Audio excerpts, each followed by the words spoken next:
काही ठळक घडामोडी.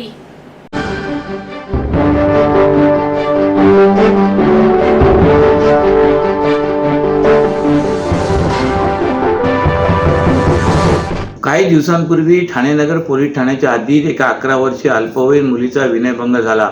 या प्रकरणात पोक्सो कायद्याअंतर्गत गुन्हा दाखल झाल्यानंतर ठाणे पोलिसांनी आरोपीला अटक केली, परंतु अवघ्या 2 दिवसात आरोपीला जामीन मिळाला. या घटनेवरून महाराष्ट्र नवनिर्माण सेनेचे अध्यक्ष राज ठाकरे यांनी विनयभंग करणाऱ्या आरोपीला जामीन मिळतो कसा असा प्रश्न उपस्थित केलाय. तसेच या प्रकरणात पीडित मुलीचा जबाब नोंदवून आरोपीला पुन्हा अटक करण्याच्या सूचना त्यांनी पोलिसांना केल्यात.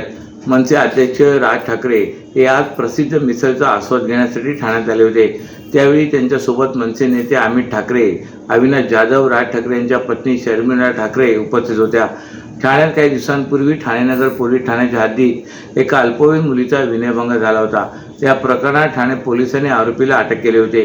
त्याच्या विरोधात पोक्सो कायद्याअंतर्गत गुन्हा दाखल करण्यात आला होता, परंतु त्याला तात्काळ जामीन मिळाला. या घटनेनंतर भाजप, शिवसेना, ठाकरे गट आणि मनसेने आक्रमक भूमिका घेतली.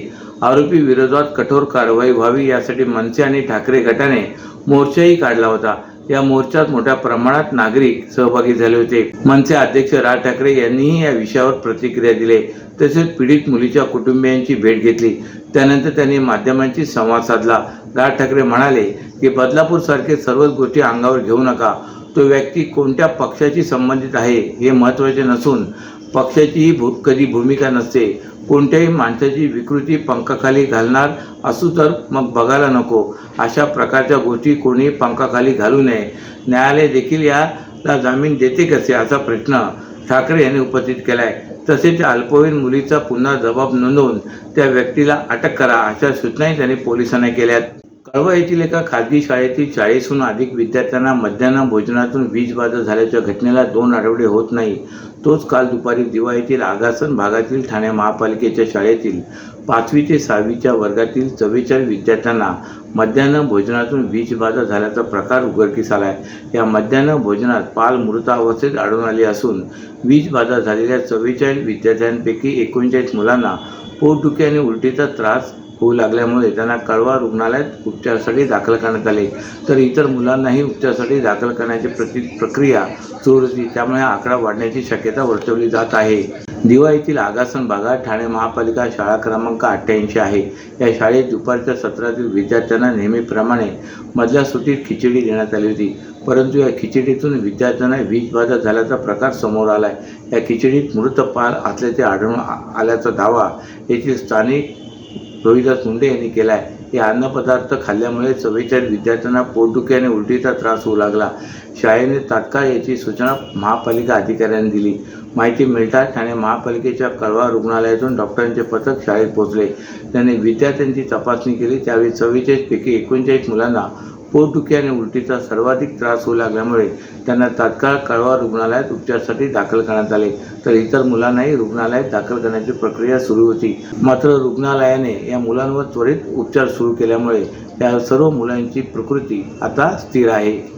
महाराष्ट्रातील भगिनींना आधार देणारी राज्य शासनाची मुख्यमंत्री माझी लाडकी बहीण योजना. या योजनेअंतर्गत अल्प उत्पन्न गटातील 21 ते 65 वयोगटाच्या भगिनींना मिळणार दरमहा 1500 रुपयांची मदत. अर्ज करण्यासाठी 31 ऑगस्ट 2024 पर्यंत मुदतवाढ. कुटुंबाचं वार्षिक उत्पन्न 2.5 लाख रुपयांपेक्षा कमी असलेल्या महिला पात्र. कुटुंबाकडे पिवळं किंवा केशरी रेशन कार्ड असल्यास उत्पन्नाचा दाखला आवश्यक नाही. पांढरं रेशन कार्ड असेल किंवा रेशन कार्ड नसेल तर कुटुंबाचं वार्षिक उत्पन्न 2.5 लाखांपेक्षा कमी असल्याचा दाखला आवश्यक. योजनेसाठीचा ऑनलाईन अर्ज नारी शक्ती दूत ॲपवरून किंवा पोर्टलवर भरता येईल. ज्या भगिनींना ऑनलाईन अर्ज भरता येत नसेल त्यांच्यासाठी अंगणवाडी, ग्रामपंचायत, वॉर्ड ऑफिस, सेतू सुविधा केंद्रामध्ये किंवा आशाताई बचत गटाच्या CRP यांची मदत उपलब्ध. आता आपल्याला अभिमानानं म्हणता येईल, सुखी आणि सुरक्षित आहे माझी लाडकी बहीण. आगामी विधानसभा निवडणुकीच्या पार्श्वभूमीवर 147 कोपरी पाचपकाडी विधानसभा मतदारसंघाचे निवडणूक निर्णय अधिकारी सर्जेराव मस्के पाटील यांच्या मार्गदर्शनाखाली स्वीप अंतर्गत शांतीनगर येथील ठाणे महानगरपालिका शाळा क्रमांक 38 येथे मतदारांमध्ये मतदानाबाबत जनजागृती करण्यात आली. या मतदान जनजागृतीत पालकांचा उत्स्फूर्त प्रतिसाद मिळाला असून 20 नोव्हेंबर रोजी आम्ही मतदान करणार असल्याचा विश्वासही महिला पालक मेळाव्यात उपस्थित असलेल्या पालकांनी दिला आहे। यावेळी विद्यार्थ्यांनी पथनाट्य सादरीकरण करून त्या माध्यमातून मतदानाचे महत्त्व पटवून देत उपस्थितांना मतदान करण्याचे आवाहन केले। स्वीपचे सदस्य राजेंद्र परदेशी, आनंद सोनावणे यांनी लोकशाहीने प्रत्येक नागरिकाला मतदानाचा अधिकार दिला असून या अधिकाराचा वापर प्रत्येकाने करून लोकशाही बळकट करण्यासाठी हातभार लावला पाहिजे असे आवाहन केले। आपण स्वतः मतदान करा, परंतु आपल्या घरातील सदस्य, शेजारी, नातेवाईक, मित्र परिवार यांना सुद्धा मतदान करण्यासाठी प्रवृत्त करण्याचा संदेश मतदार जनजागृतीच्या माध्यमातून देण्यात आला। यावेळी मतदान करण्याची शपथ सर्वांना देण्यात आली। तसेच नवीन मतदार नोंदणी करण्यासाठी अर्जाचे वाटप करून नवमतदारांना सुद्धा मतदान करण्याचे आवाहन करण्यात आले। यावेळी स्वीप टीमचे नोडल अधिकारी कमलाकर म्हात्रे, स्वीपचे सदस्य सीताराम परब व अविनाश सावंत तसेच शाळेचे मुख्याध्यापक आशा पाटे व इतर शिक्षक उपस्थित होते। विधानसभा निवडणुकांचे पडगम वाजू लागल्यापासून राजकारणात पाय रोवलेल्या नेत्यांपासून हौशानौशानही आता आमदारकीची स्वप्ने पडू लागलीत। मुंबई महानगर प्रदेशातील सर्व महापालिकांचा कार्यकाळ करोना काळात संपल्यापासून प्रशासकीय राजवट सुरू आहे। तेव्हापासून माजी नगरसेवक झालेल्या तसेच बरीच वर्ष नेत्यांचा प्रत्येक शब्द झेलण्यासाठी तत्पर असलेल्या आणि फुटकळ पदावर समाधान मानावे लागलेल्या पदाधिकाऱ्यांनाही आपण आमदार व्हावे असे वाटू लागले आहे। त्यांनाही स्वप्ने पडणे काही गैर नाही, पण या सगळ्या इच्छुकांमुळे पक्ष नेतृत्वाची डोकेदुखी मात्र वाढणार आहे। ठाणे, नवी मुंबई, कल्याण, डोंबिवली, उल्हासनगर, भिवंडी, मीरा भाईंदर, वसई, विरार आणि पनवेल या महापालिकांमधील लोकप्रतिनिधींची मुदत करोना काळात संपुष्टात आले।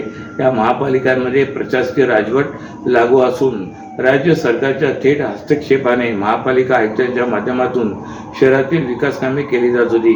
विशेष म्हणजे प्रशासकीय राजवट सुरू झाल्यापासून महापालिका निवडणूक होण्याच्या दृष्टीनेही कोणत्याही प्रकारचे चिन्ह नसल्याने अनेकांनी राजकीय भवितव्य अबाधित राखण्यासाठी विधानसभा निवडणूक लढवण्याची तयारी सुरू केली आहे। महापालिकेसारख्या स्थानिक स्वराज्य संस्थेमध्ये राजकारण करणाऱ्या व्यक्तींना पक्षाच्या पाठिंब्यावर खासदार होणे शक्य असल्याची उदाहरणे डोळ्यासमोर दिसत असल्यामुळे प्रत्येक नगरसेवकाला आता किमान आमदार तरी व्हावे असे वाटू लागले आहे।